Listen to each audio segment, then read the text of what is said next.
What's going on, everyone? This is Jay with Patriot J Fishing. Weather's been a little crazy here lately, and a lot of places have been getting more and more difficult to get to. A lot of rain, a lot of mush. Some of the places I was fishing out in public areas, a lot of them have been, don't want to say closed down, but they were gated communities that have since, because of the COVID, started keeping their gates locked 24/7. So the ponds, unless you know somebody in there, you have a code. You know, I used to fish them, can't get into a bunch of them now. So I thought I'd just do a little tackle, like a tackle tip Tuesday, like some people do. Just something similar to that, talking about different type of baits, how I rig them, different ways you can rig them, and a couple of unique things that I may do that some people don't do. I live down in southeast Georgia, right outside of Savannah, and anybody from this area knows fishing here in Georgia is really tough. It has to do with laws Georgia created years and years ago that basically creeks that run through people's property, waterways that run through people's property, they own them.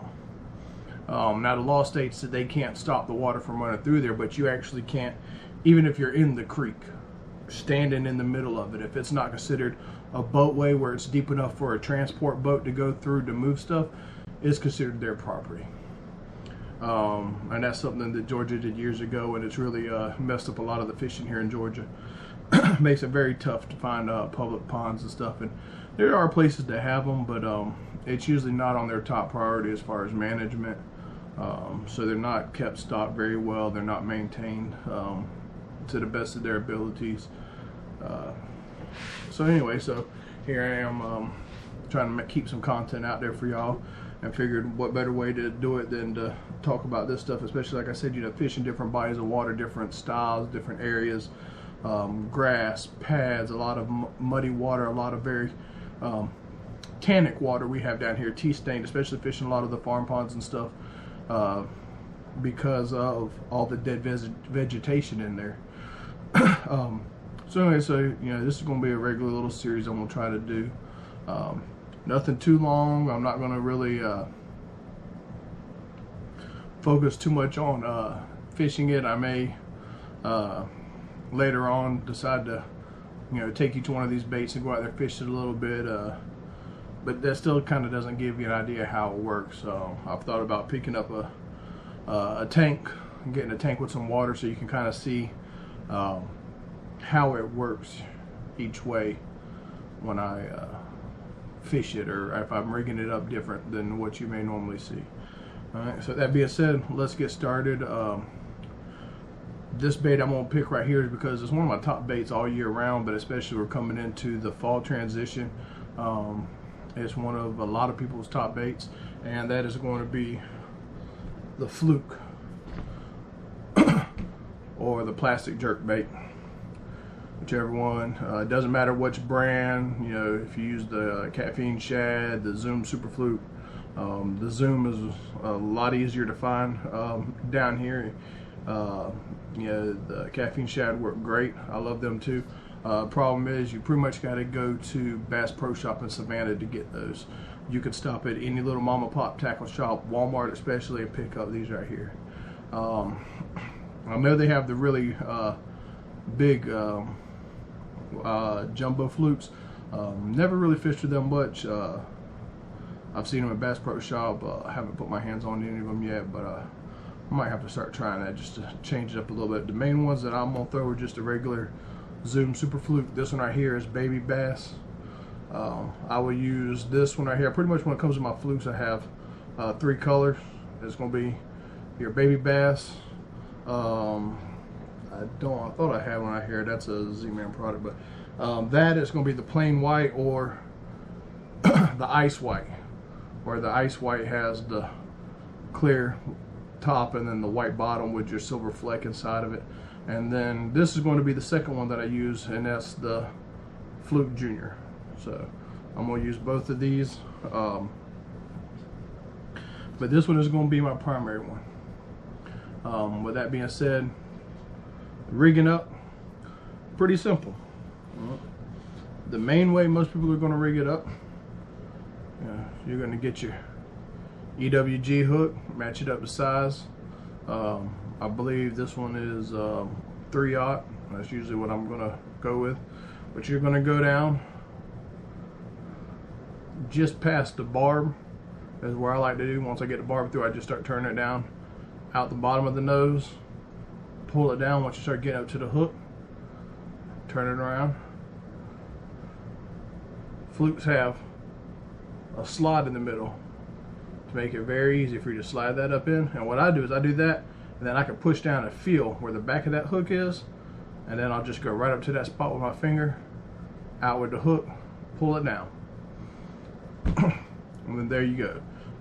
If you want to pin your tip, you can do like that. Works great.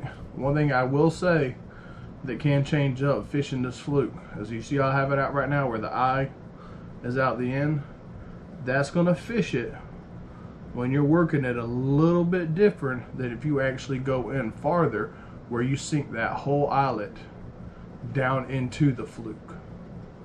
It's going to change the way it is. It's also going to move your hook back a little bit farther, and that is good, especially if you're getting a bunch of short strikes. Now, one thing to remember too, if you're fishing this weightless, which is how I fish it 99.9% of the time, these a lot of these EWG hooks are heavy wire hooks too. That's the standard for them. So what you'll also need to do is look for thin wire hooks. I don't have a 3/0, but I do have a 2/0, but still, hopefully y'all can see the difference between the two of them. This one right here is a lot thinner. Okay, what that's going to do is that's going to make it even lighter. So this is going to allow it to stay suspended for longer. The float down is going to be smoother. Now, when I use these really thin wire ones, even with this 2/0 one, this would be a prime example. As if you look, compare 3/0 come out back here, it's about a 1/4 inch difference. You could easily take this one and then just turn around, push it farther down in, same way. That way now the whole tip is buried.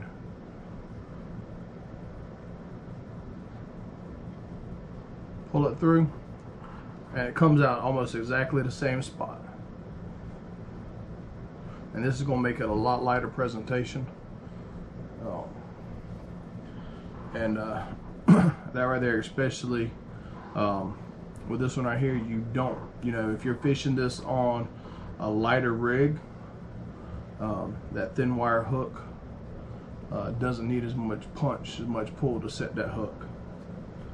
Now, this is another one I don't have a single bit of a problem throwing off. Offset round bend worm hook. Just standard worm hook.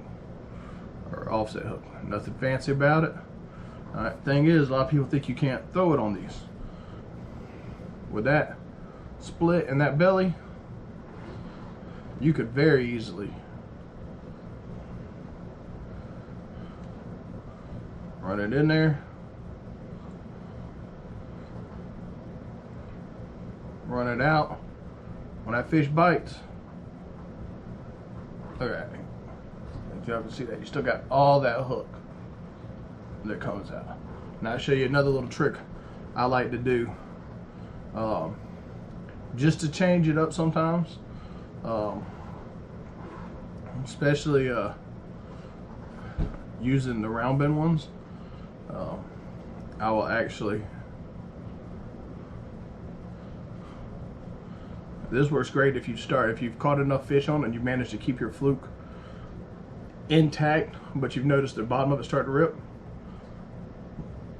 I will actually thread it through, spin it around through the head, through the top of the fluke. line it up, punch it right through the middle, boom, there you go. Still weedless, very slim line. That fish bites down right here, that right there opens up, and all that hook is sitting right there, ready to go. Pow. Easy peasy. Another way I will do it if I find, especially if I find that I'm fishing it close to cover and getting a lot of short strikes, the fish aren't wanting to come out, or I find that they're wanting it very slower. They're catching it pretty much, you know, as soon as you cast it in, it's hitting the water, you give it them first couple of jerks while it's up there by the top, and they're coming after it. So basically once it starts to sink, they're staying away from it. This works really well if you've got a lot of muck on the bottom. The only downside to this right here, I'm trying to figure out a way to keep it from tearing up so many flukes, but I will actually use a circle hook. Now I know a lot of people going, oh, well, you're just gonna nose hook it. Well, yeah, you can do that. You can fish it like this all day. It's not as weedless, but it still gets great action. And while we're speaking on that, this is a great way if you're gonna throw this on a drop shot, especially if you want to use the junior. But what I will actually do is I will do it like a line through. I will literally take this hook, push it all the way through into this slit,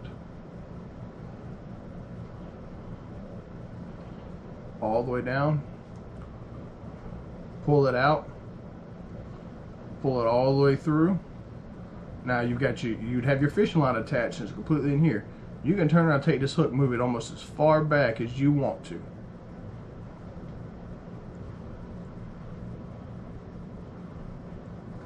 Poke it up through, let it sit, and there you go. When that fish bites and you pull, that hook's gonna go straight up through just like that, and you've got your fish. Downside to this right here, like I said, because your fishing line is run all the way through the nose, most of the time I get one, sometimes I will get two fish on here before you completely rip that nose open. So one of my advices, if you're going to fish it like that a lot, would be, I believe it's called Mend It. It's a soft bait, basically glue. Get that, you know, catch a fish. If you don't lose your fluke, take it out, swap it out, slap a little bit of Mend It on there, set that one off to the side, start using you another one. Again, the second one is the junior. Rig it up the same way. Now this one a little bit different. When I use these right here, because they're so small, I won't completely go all the way through. Sorry, I'm rigging it the wrong way. What I'll say is I will actually go down.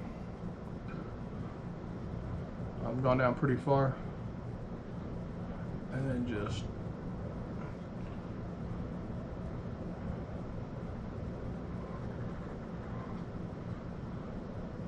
turn it up through the back.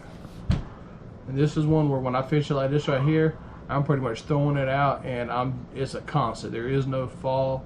That's jerk, jerk, jerk, jerk, trying to keep it up as close to the top of the water as possible. Use little circle hooks like that. On this one right here, I'd actually use one a little bit smaller. I believe this is a number 3. I'd probably use a number 2 to just help keep it up towards the surface. But one thing that does is it gives, because all that weight is right there in the nose, this little one, when you give it that jerk, it pops, and then the first thing it's going to do, because all the weight's here, it's going to want to dive down, and then it pops up, dives down, pops up. So that is 2 ways, or multiple ways that I rig up the fluke.